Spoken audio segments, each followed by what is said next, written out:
What's up, everyone? Welcome to Dipped in Tone. I'm Rhett. I'm Zach. And we're back with technical issues again, which is why I'm on my phone and AirPods, but we're going to make it work. It looks great. It looks great. It's cool how you can just not change anything with your setup and then log on and then nothing works. You know, I always used to, so I worked with my dad the majority of my life until I moved to Nashville. And like every week he'd say, my email broke. And I'm like, how did your email break? He's like, I don't know, but it's not working. And I'm like, did you touch something? And he said, absolutely not. And then I'd get in there and he totally did. But sometimes it would just break on its own. I don't know. There's gremlins in everything, man. Yeah. So anyways, sound quality and video quality. If this is your first time watching Dipped in Tone, this is not typical of how we do things around here. But, you know, the show must go on. That's right. So what's new with you? How are things? Things are good. Did I have this lighting set up last time? No, although I did see it. I've been making a lot of YouTube videos on the Mythos YouTube page. Sweet. Rhett's been helping me, but this was a big thing. I put a lot of sound deadening, and Rhett informed my light decisions, and that's been great. But in other news, we have completed the chorus, and the prototype enclosures have arrived, just a few, and man, we're excited. We're gonna do like the pedal release that normally happens on the internet where everyone has one. Not everyone, but we're going to send them out and try to do the damn thing the way it's supposed to be done, apparently. Just don't do too much, because there's one thing when it's, it's just like, it's the Fender Acoustasonic debacle that happened a few years ago, where it's like all of a sudden there's 40 YouTube channels that all drop their Acoustasonic videos at the same time. And it's like too much. No, what we're hoping to do is to say, hey, this is the release, and whenever you can post it around this date, that's fine. And we'll have our video, and hopefully every news outlet will have the press release and all that stuff. Check Premier Guitar's website for that. But just excited to finally get something across the finish line that's taken a long time, a lot of hard work. Making a chorus is non-trivial, so we got there. And look at those leading lines, man. Like your shot is framed so well. I put that wire in like a holder, so now you don't see a big black like power cord hanging there. Yep. But what's been going on with you? You've been like busy. I've been texting you and busy. No response. And it makes me sad. Okay. So our friends from the Netherlands were in town with us for the last 3 weeks. Tice and Sarah. Tice, you may know as Roofman, the artist I've been working with for the past couple of years. They came over for like part vacation, part work trip. I produced his upcoming EP that we recorded here. It's the first like full length project I've recorded here at the studio, even though it's not done. We're already using it. It was really cool, man. I had we live tracked most of it. Did most of the core tracking to tape on the Tascam 388 here off to my left. And I'm really proud of it. So it's in mixing now, and we're going to get this thing out quick. In fact, like stuff's going to mastering like next week. So turnaround is really fast. So shameless plug, go follow Roofman on all the socials, Roofman_official, I believe. And then he's on Spotify and Apple Music, anywhere where you get music. He's an up-and-coming artist making really cool, like, indie rock stuff, and I'm really proud of what we did here. So, nice. It was burning the candle at both ends there for the last 3 weeks, and I'm just now kind of, like, getting back to normal. So, yeah. Well, before we get into the episode, we got to thank all our patrons over on Patreon. If you're interested in supporting the show, getting all exclusive access that is available by being a patron, go to the link in the description, and you can sign up. Check out the tiers and support the show, support the channel, and you get discounts on merch. And oh my gosh, we got some merch things happening very soon. I'm so excited to show you guys. This is actually like, the patrons know this is actually something we're not just like, drumming this up for the sake of teasing you. We're actually making moves in the behind the scenes here to get not just some Dipped in Tone merch, but finally trying to get some merch going for my channel and the studio as well. We've branded my studio and everything. So merch is coming. Yeah. And so if you're a listener and you haven't checked out the Discord or the Patreon recently too, go check it out. All the pictures of the merch ideas that I've whipped up are on there. Let me know what you like, what you don't like. And this is going to be a community effort. It's going to be a collaboration. So help us out here. But yeah, check out our Patreon and check out what you can do to help the show. Also, check out sweetwater.com. They are the sponsor of today's episode of Dipped in Tone. Go there, peruse all their great wares. Inevitably, there's going to be something cool on sale. And one thing I like to do, and I don't know if I'm sure you're privy to this, Rhett, but maybe not everybody is. They have a lot of great demo and B stock gear on there that you can get for actually like really good prices. All the RLX phone that I got from my back wall behind the camera here was from Sweetwater, and I got a screaming deal on it, and now my space sounds better, and that's awesome. So yeah, it actually does sound way better. Walked in there last week, and I was like, oh my God, it's a massive difference. It's actually dead. So yeah, it's very exciting. Now.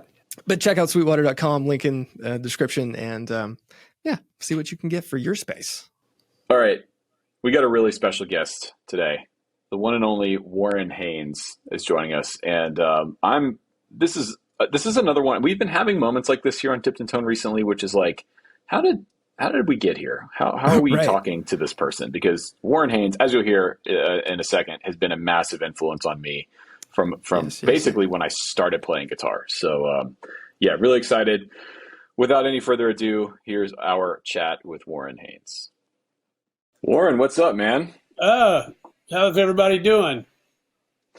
Well, good. Trying to get over these technical issues here, but I think we're up and running. So cool. Thanks for joining us today, man. It's a huge honor to have you on the show. My pleasure. Thanks for having me. I want to start by telling you, so a couple weeks ago, I did a video on my channel, and I talked about how when I was first starting to play guitar, like 13 years old, 2003, that's when the Dave Matthews Band Live at Central Park record came out. And you basically taught me how to solo early on. I would go home from school every day and I would put on that CD, specifically Cortez the Killer, and just sit there and shed and listen to it and play over the top and like try and copy your licks and all that kind of stuff. So yeah, man, it's for me, it's a really cool thing to get to talk to you today. Well, my pleasure. That was quite a memorable night, without question. Well, yeah. Welcome to the show. I was listening to your newest album, the new Gov't Mule album, a little bit earlier today. It sounds awesome, man. Thank you. We recorded that record at the same time that we recorded Heavy Load Blues, which was our previous record, which was our first and only blues record. But it was all due to lockdown and not being able to tour, not being able to travel. When we finally could be around each other, we decided to go make two records at once. And it was quite an experience. So when you get that inspiration to do that, are all these songs just kind of like, have they been thought about before, or are you just kind of flying off the cuff and writing things in the studio? How does that creative process work for you and the rest of the band? Well, I had been writing during the whole lockdown situation. I had been writing more than I've written in years and years, which was, a forced opportunity. So I had all this material that I was dying to record. It just seemed like the logical next step, because we didn't know when we were going to get back on the road at that point. And we had a meeting about the possibility of doing a blues record, which had been on the horizon for a long time, but we had never kind of pinned down when it was going to happen. So everybody was like, well, let's do this blues record we've been talking about. But I said that I only wanted to do that if we could do the two records at once, because I had so much new material that I was itching to record. So we had to find a studio where we could set up two different sets of gear and set up in two different rooms, one to make a record that sounded like an old blues record and one to make a Gov't Mule record. And we found this studio in Connecticut called the Power Station New England, which is a replica of the old Power Station in New York City. And it was perfect. We set up all our normal mule toys in the big room with the high ceiling. And we set up a bunch of vintage gear, small amps, and old guitars and a separate organ and a separate piano and a tiny little vintage drum kit in the small room. And so every day we would go in around noon and work on Peace Like a River till about 9 o'clock. Then we'd take a little dinner break and step into the blues room next door and play blues the rest of the night with no headphones and just like we were playing in a tiny little club. I was singing through a monitor. Everything was live. The vocals were live, all the solos, which I tend to do in general anyway, but on that record, 100%. So how did that work? I mean, so you mentioned like you're doing, the Gov't Mule record during the day and then switching to the blues record at night. Was that difficult for you to sort of shift gears or like as a player or mentally, or did it just kind of naturally flow? Well, that's kind of the key question. That was in my mind before we started. But what we soon realized was that after dinner, playing blues was like the perfect thing. We could stop thinking. We weren't thinking about how the songs went, arrangements or anything we had rehearsed. We were just playing blues like it was midnight in a little club somewhere, And it worked out great. It turned out to be the right solution. It was kind of like shutting your brain off, which is what you kind of need to do to play blues anyway. And blues is meant to be played late at night, so it worked out really perfectly. So that's awesome, man. What is your go-to blues guitar rig? Because I mean, you've been known for playing all sorts of fantastic guitars over the years. But if someone said, "Hey, you got a blues gig, and you just got to grab a few things," what are those things for you, Warren? Well, I have this old Gibson Vanguard, which has 115 in it. That is really great for that. In the studio, I used to use a lot of Gibson Skylarks, which has like a 6-inch Jensen speaker. I have 3 of those that one with tremolo, one with a external speaker out, and one just normal that record tremendously well. For this record, I used the Skylarks. I used my little Alessandro recording amp. I used a Supro. I used a Gibson Gold Tone amp, which incidentally is the amp that I played with Dave Matthews at Central Park. I used also maybe an AC-30, but that might have been too big for this record because we were really quiet on the blues record. But I would take usually three vintage amps and combine them, have one of them in the room with me and one or two other ones out in the room being mic'd separately. And it was just fun. I was plugging guitars into amps that had never been plugged into each other before. You know, I used some old Danelectros, some old Epiphones. I used my 59 Les Paul. I used like a late 60s SG that belonged to Alan Woody. A bunch of different stuff, but the surprise factor was part of it. You know, plug in something into an amp and go, oh, that's a cool sound. That might be good for such and such, you know. So there was a lot of spontaneity in that way. I didn't go in there knowing what guitars and amps I was going to play. Man, I'm so glad that you brought up the Skylark. I bought my first Skylark. It's a 64 GA5T like almost 10 years ago now. And I think I paid $275 for it at a shop in Charleston, South Carolina, which is no longer there. And the prices now have gone way, way up. I think people are finally starting to catch on to what incredible little amps those are. What models or what years were you using? You said you had a tremolo and a non-trem. These are all the, I guess what used to be white, the blonde ones. I have a brown one that is a few years later, completely different. It's so clean, it sounds like Lay Down Sally, that super clean kind of sound. But all the old 50s ones are super nasty. You know, it's one knob, except the one that has tremolo has two knobs. I just love the fact that you can't screw it up. You know, you plug into it and you go yes or no. And anything with single coils sounds fantastic. Les Paul doesn't really work great through a Skylark. It's a little too fat.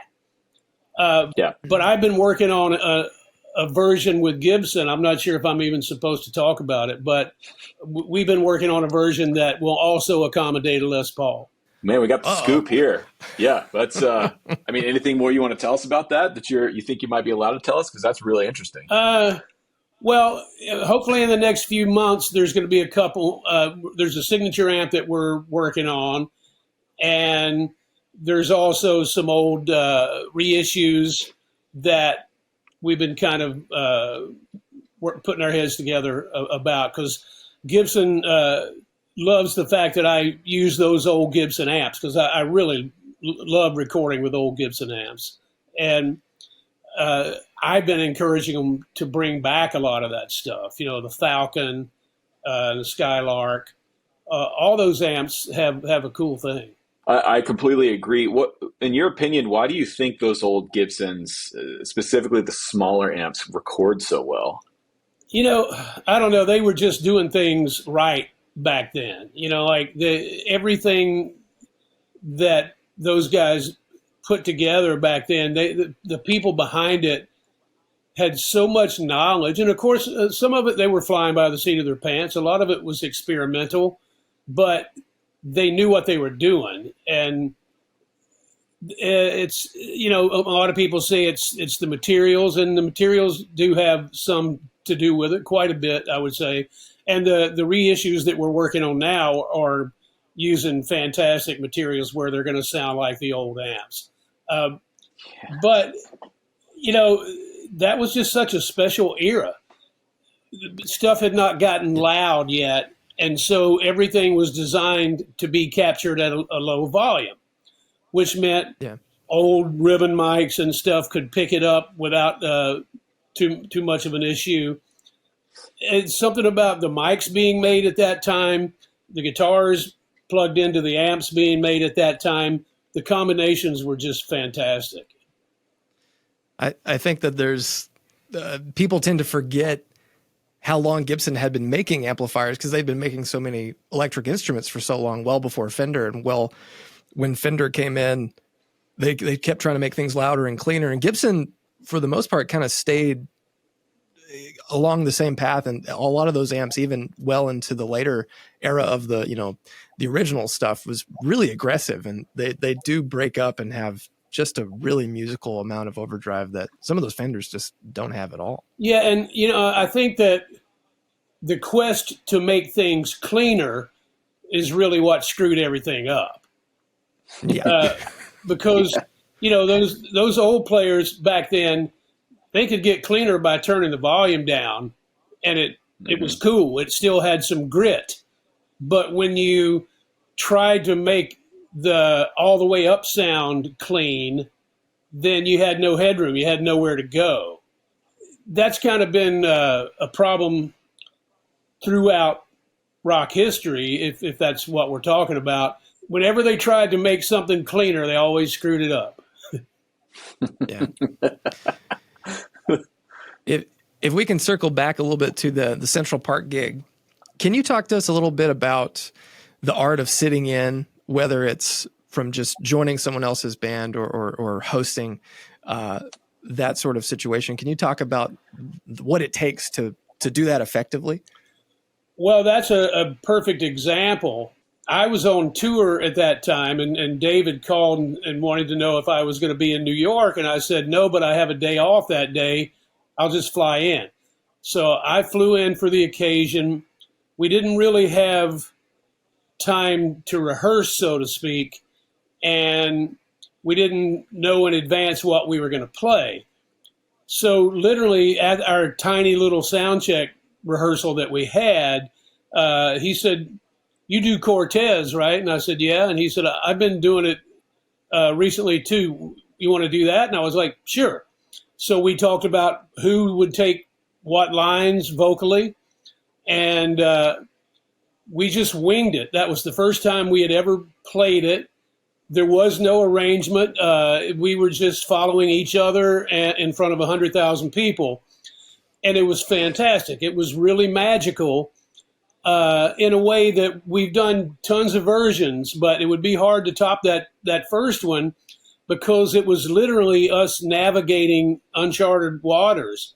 And if you're up for it and you're in the right crowd of people and the right song, that works. And I think sometimes it's hard for the innocent bystander to understand, what do you mean there was no rehearsal? But certain types of music, that's 3 chords. It's not like you're going to do something that sounds horrible.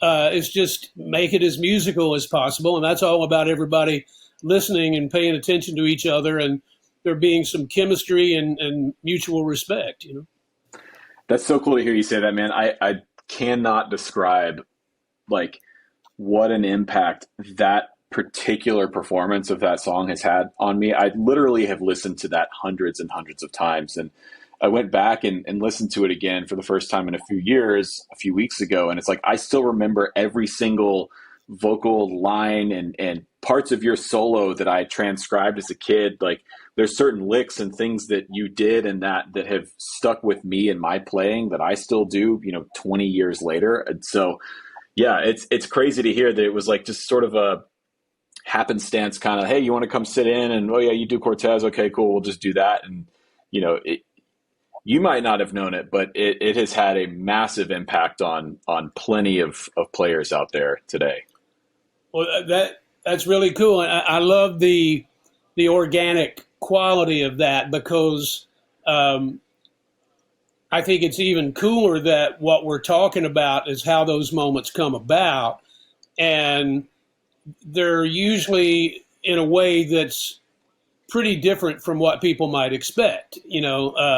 There's no way you can orchestrate a 18-minute song or however long that song was. I don't remember. But, to try to rehearse something like that would kind of defeat the purpose. And I'm sure it would piss off Neil Young, which none of us want to do. So you've been able to share the stage with some pretty incredible people over the years. I mean, you were a member in arguably the greatest iteration of the Allman Brothers since the original, and what we've been talking about with Dave Matthews Band. You've done a lot of collaborations with people and artists and other players. Is there one collaboration that you've done over the years that sticks out to you as being really special? It would be hard for me to pinpoint one because there's been so many, especially with the Allman Brothers, when during the 40th anniversary and the 45th anniversary, we just invited special guests constantly, and at our runs at the Beacon Theater. So playing with Eric Clapton 2 nights in a row. One night Eric did 6 songs with us, and one night he did 7. And believe it or not, that was the first time that Eric and the Allman Brothers had ever played together, which is really amazing considering the history between him and Dwayne. And there's those jams from the Layla sessions with some of the guys sitting in with Derek and the Dominoes and stuff, but that had never happened on stage. And so one of the highlights for me was after we got done rehearsing at the Beacon the first day, we rehearsed 6 songs, and Eric said, that sounds great. Is there anything else we should think about? And, well, I don't know. He said, what about Little Wing? The Derek and the Dominoes version of Little Wing.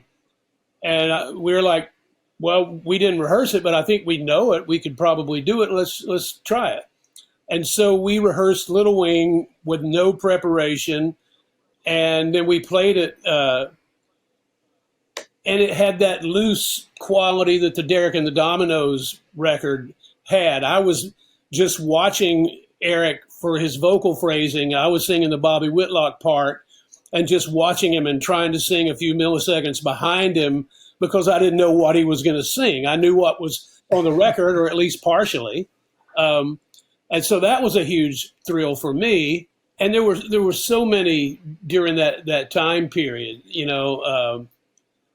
and I think the first time I sat in with Bob Dylan was a very special thing for me, just because I'm the hugest fan, and I've played with Bob a few times, but the very first time when we did All Along the Watchtower and Highway 61, I was just like on another planet,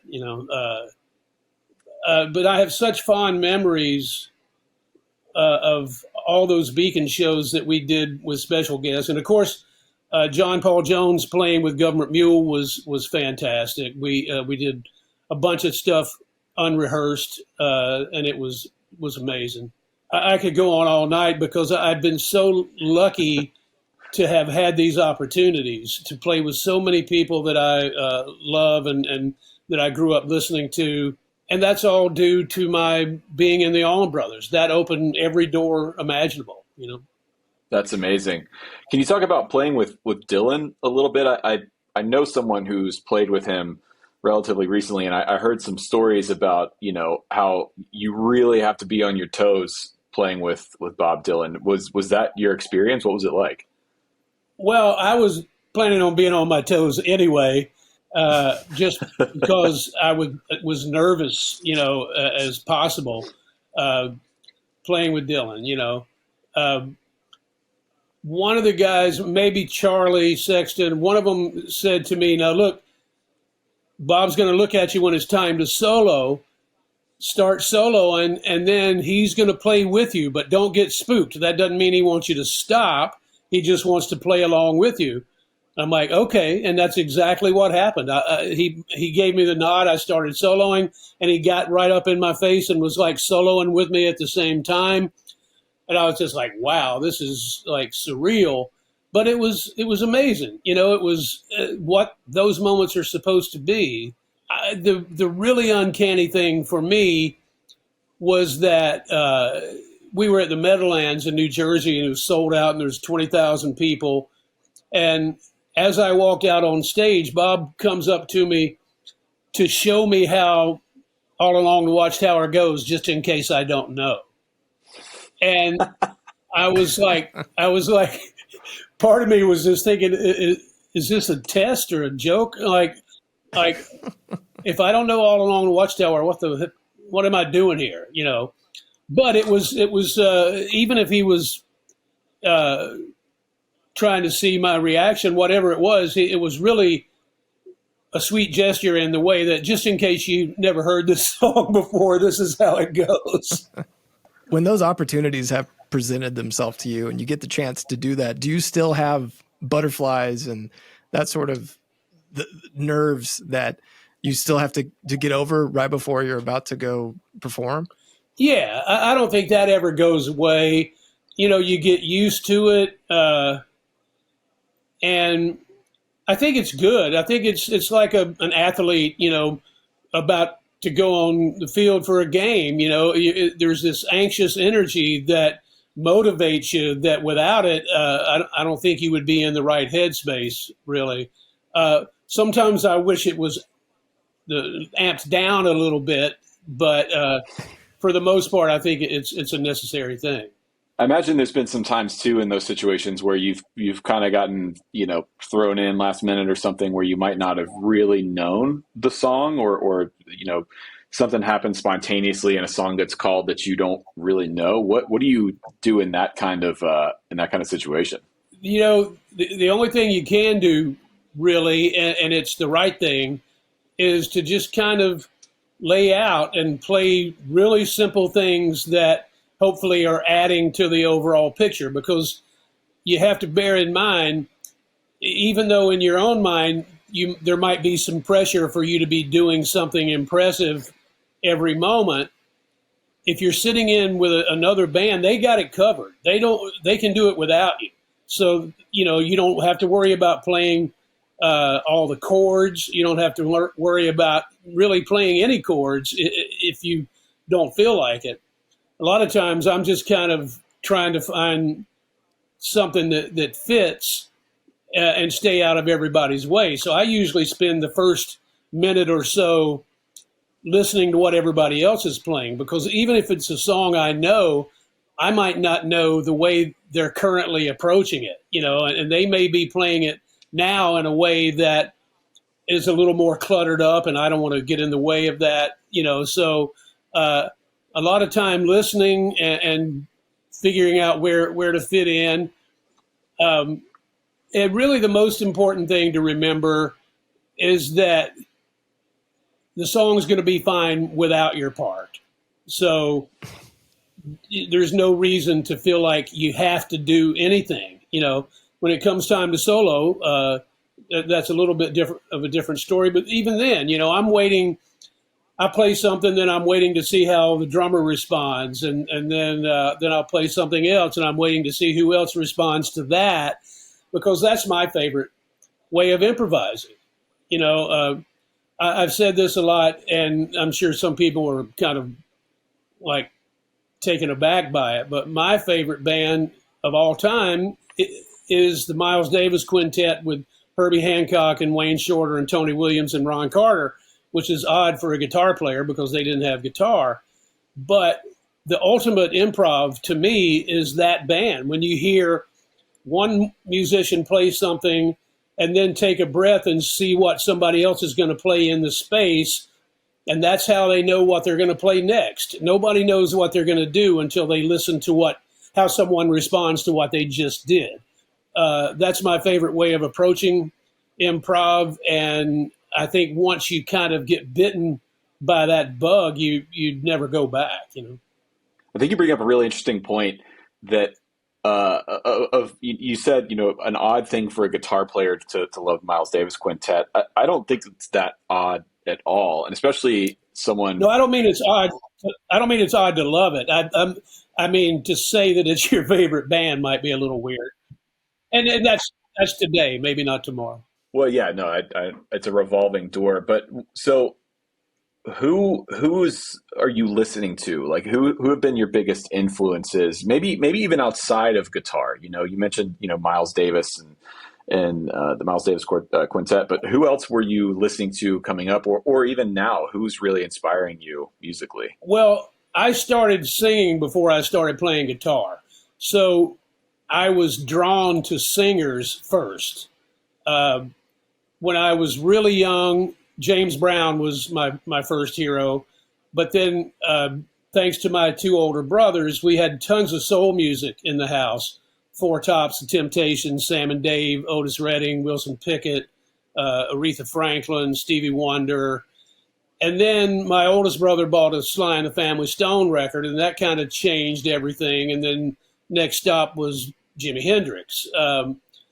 But since I fell in love with vocalists early on, I never lost that gravitational pull that comes from great singers.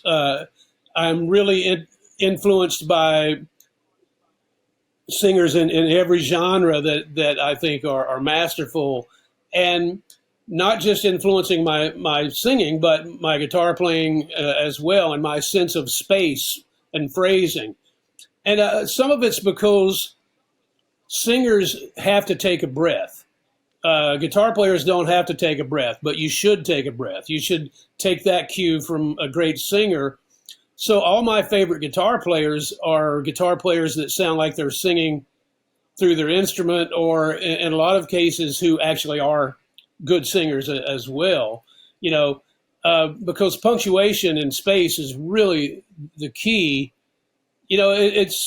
I hear some amazing music sometimes that's made coming from a different direction, but you get inundated, you get beat over the head with information, where someone that takes the proper breath at the proper time maintains your interest level more than somebody who's just playing a barrage of notes. Was that something when you got into guitar, because you had focused so much on the singing, that came naturally when it became time for you to start taking solos? Because I know for myself and a lot of other guitar players, that was something we learned later, like, oh, you have to breathe, you have to wait and leave space so that you don't sound like you're just trying to race off the edge of the planet. So was that something that just was innate because of your musical like experiences? I think so. It's not something I thought about a lot until later, but I was listening to all these people. All my favorite guitar players when I first started were guitar players that qualified for that description, that had an amazing sense of punctuation. So it was innate in the way that the people I was most influenced by were giving me that lesson, whether I knew it or not. Man. All right. So going back to the Allman Brothers playing with Clapton, are there, I imagine there's some recordings of that floating around somewhere. Are there any plans to release that stuff at some point? There's definitely recordings, and videos, YouTube, and all that kind of stuff. I think there's some pretty good quality recordings out there, maybe even for sale. I have to double check on that, but it's readily available, so to speak. And both nights were really fantastic. Those experiences, going back to those anniversary shows like that, we literally would have a different guest or two or three every night, and it was our way of honoring the legacy. Because we would do 15 nights at the Beacon or something like that, and it was a way of making every night different and special. So a lot of people came multiple nights. There were, I'm sure, a lot of people that came every night. And looking back, it was some of the most high-level music I've ever experienced in the regard of what we're talking about. Very little rehearsal, just everybody having respect for everyone on stage and paying the ultimate amount of attention to what's going on in the moment. And, we had a rehearsal room set up upstairs for the more complex stuff, but 80% of the music we were making, even with the special guest, was us flying by the seat of our pants. When you guys are, or in any situation when you have that number of musicians on stage, do you have the time to say, okay, let's hear how this sounds and find like a sonic space for everyone to live in, or do you just let everyone do their own thing and then give each other the space to let everyone stand out sonically? Well, some people would show up at sound check, which normally the Allman Brothers didn't sound check. But if we had people sitting in, if they wanted to rehearse or sound check, we would. If they wanted to wing it, we would just wing it and maybe do something upstairs. A lot of it was just kind of in the moment, and, there would be times where it would get a little crowded. But for the most part, the music just played itself because we were picking the right people for the right songs most of the time. And the times that it didn't work were rare enough that it was, just the cost of business. Coming back to today, let's get back into the gear world for a second here. What is your rig looking like now with Gov't Mule that you're taking out live? I have a Bradshaw switching system that where I have a controller in front of me. All the effects and pedals that I'm using are true bypass off stage in a drawer somewhere.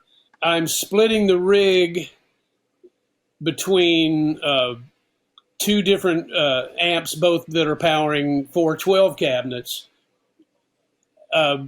They're not working at the same time. I have usually a Homestead 100-watt head that's going through a cabinet with vintage 30 Celestions, and then either a Soldano or a Marshall or the big 100-watt Alessandro head that would be going through a 412 cabinet with 75-watt Celestions. In the studio, I use that same setup.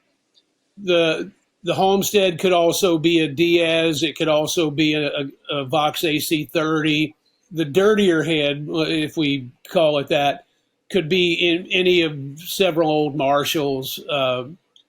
It really just depends on the song. and what we're looking for. The Soldano is my modified Soldano that I've had since 1989 when I joined the Allman Brothers. That amp was used exclusively on the first Mule record and a lot on the second and third Mule records. So if I want to go back for that sound, that's where I go. The longer Mule stayed together and the more we continued to record, the more different amps and sounds I would gravitate toward. You know, in my effects rack, so to speak, there's an Octaver, there's a Hughes and Kettner Rotosphere, which is a Leslie simulator. Mm-hmm. There's a Bradshaw stereo tremolo, couple or three different delays. There's a discombobulator envelope filter. I have a signature wah-wah that I use, and I'm sure I'm leaving something out. But, you know, most of the sounds are just straight into the amp sounds. In the Allman Brothers, I always plugged straight in and didn't use any effects. In Gov't Mule, I started out that way, but since it was a trio, the longer we stayed together, the more I would incorporate a little bit of this, a little bit of that. But still, most of the sounds are just like straight amp sounds. So when you're playing live with those different amps, are you switching between them, or are you blending them on stage, or a combination of the two? They're never on at the same time. I'm switching back and forth. The Homestead is the cleaner one, and the Soldano or the Marshall is the dirtier one. And it would be too much to have them both on at the same time. I do that in the studio sometimes, and it sounds great. But on stage, one at a time is better. Yeah, you're moving a lot of air. Can you tell me about the Homestead amp? I'm not terribly familiar with them. I know Marcus King was playing them for a while, years and years ago. But so you said you're using it more as a clean amp. What is it based off of? Well, it's not clean in the way it sounds like what we were talking about with the old Gibson amps. I would set it virtually the same way I would set a Skylark or something like that, where if you have the guitar all the way up, it's breaking up quite a bit. But a lot of times my sound is the guitar down a number or two. Very seldom am I all the way up. Homestead is an extension of Diaz. Cesar Diaz made this great amp that I used for a long, long time. I still do occasionally, but that amp's been around the world and had the crap beaten out of it so many times. Peter McMahon, who kind of worked under Cesar for a while, and then when Cesar died, he continued Diaz for a while, and then he changed the company to Homestead and started changing some stuff and incorporating his own models and ideas. I'm still using his amps a lot, and they're very similar to the Cesar Diaz amps. I look at it like one side is Fendery and the other side is Marshall-y, as far as if it's the Homestead and the Soldano or whichever two amps I'm using at any given time. That's kind of what I'm looking for. Well, as we kind of wrap this up, can you speak on the upcoming Dark Side of the Mule, where you guys are going to play some Floyd? Yeah, this will be the first time we've done it in a long time, and it'll be the last time we ever do it, which I'm really excited to do it again. This will be the most dates that we've ever done as Dark Side of the Mule. Dark Side of the Mule for us is not playing the record Dark Side of the Moon. It's us doing whatever Pink Floyd we want to do, but it does include a lot of Dark Side of the Moon as well. It started out in 2008 for Halloween. We were faced with the challenge of what our thematic crazy Halloween show was going to be, because we do a different theme every Halloween. You know, we've done Hendrix, Zeppelin, Black Sabbath, Neil Young, The Who. We've done a lot of different Halloween themes, but we did Floyd in 2008, and we brought in a laser show and surround sound and the whole bit at the Orpheum Theater in Boston. And the crowd really responded and kind of demanded that we do it again. So we did it again. And it kind of turned into something that none of us really expected. So we released that show as an official release, which was kind of a weird choice to make, but there was a lot of demand to do it. And then there was this constant pressure to bring back Dark Side of the Mule. So when we were aware that this was the 50th anniversary of Dark Side of the Moon, we decided this would be a good time to do it. You know, we do a set of Gov't Mule, and then if we have time, we take a short break. If we don't have time, we just segue right in to a long set of Floyd. And it's really fun. You know, we don't copy what they did, but we pay a lot of respect to it. And we make it our own song by song, some cases more than others, but we're very respectful of that music, but we're not here to be a karaoke, you know. But at the same time, we probably pay more homage to those versions than we do with just about anything we would cover, just because it's the appropriate thing to do. But I love when we stretch out and get completely away from them as well, you know. Yeah. Talk about a guitar player that definitely has a lot of breath and space in his music. That's a challenge to play with that much punctuation. You know, for someone like myself, who, you know, I'm not a over animated player, but compared to Gilmour possibly, but to play with that much punctuation takes so much restraint. I feel like I'm stuck in third gear, but that's what he does so well. That's why all those solos and hooks are embedded in our heads like they are, because his sense of melody and his sense of space is just fantastic. So how are you approaching those solos? Because they're so iconic. I mean, you can sing all of them basically, but you, like you just said, Gov't Mule is not a karaoke band. And so I imagine you want to put the Warren Haynes touch on it. So what's your thought process like for that? If for the shorter ones, I just kind of cop the essence of the solos. For the longer ones, the same thing, but more of my own take on it, you know. Like if in Shine On Crazy Diamond and Echoes and stuff like that, where the solos are really long, I take the liberty of just playing with Gilmour influence, but not copying any of the actual phrases. Where in something like Money or Time or something like that, I'll play a little closer to what I remember, but I never did go learn them. That's kind of not my thing. But I'm very influenced by that stuff, so it comes out in a way that at least I think is appropriate. You know, it's kind of hard to escape playing something in a way that it was on the record because it's so part of your memory. And if you're playing that song, sometimes you probably just can't help it. Yeah, you know, I would say 85% of the solos that I play on stage in the Allman Brothers and in Gov't Mule were improvised every night, some closer to the originals than others. But there were a few solos, like the slide solo in the middle of Into the Line and stuff like that, that even I would even play my own solo because it sounds like a part. It sounds like part of the song. And there are some songs like Banks of the Deep End with Gov't Mule where I still kind of do that. Like I play something similar to what's on the record just because I think that that's what people are hearing in their heads. But for the most part, my job is to kind of take it somewhere different every night. And I'm lucky to have that job. It's a good gig if you can get it, man. That's yeah, my dad used to say good work if you can get it. Yeah.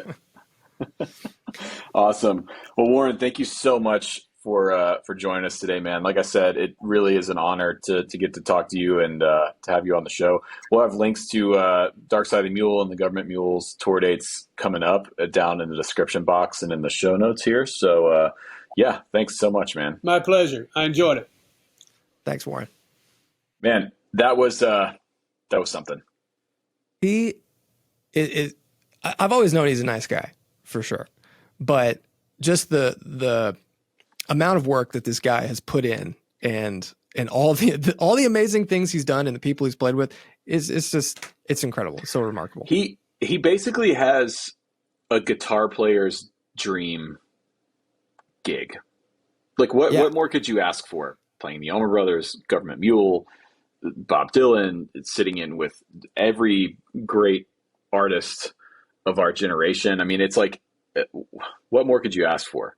It's and great solo records too. Like there are some guitarists out there, and I'm not naming names, but they do solo stuff, and you're like, okay, I kind of wish it was still the band. But like Warren, like I really like Man in Motion and some of his other solo stuff. It's like it's fun and it's enjoyable. And I think part of this is circling back to what he was saying is he was a singer first, and I think that's a thing that not every like guitar player can claim that title. Yeah. But because Warren is such a good singer, it's like it just makes everything all the better. But yeah, it's an honor to speak with him. Yeah, man, absolutely. Well, like I said, we're gonna have links to Dark Side of the Mule and everything in the description of this video, as well as our show notes. And unfortunately, I'm looking at the Atlanta date, which is August 12th, and I'm gonna be out of town, of course, playing a show, which legitimately bums me out. But yeah. If you are interested, since it's the last time they're doing Dark Side of the Mule, I really feel like you should go check it. And Jason Bonham's Led Zeppelin Evening is opening, which, I mean, come on, man. What? I know. Yeah. I'm.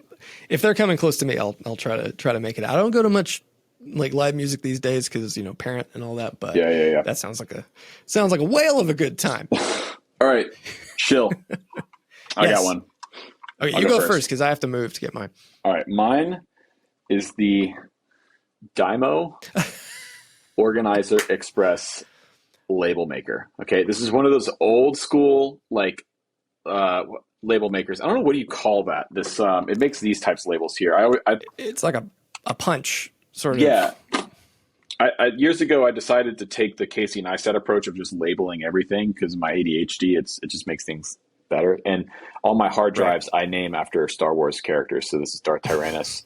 But it makes these really cool labels, and they're just, to me, these are way more aesthetically pleasing than your typical like I've got the brother P Touch labeler up there.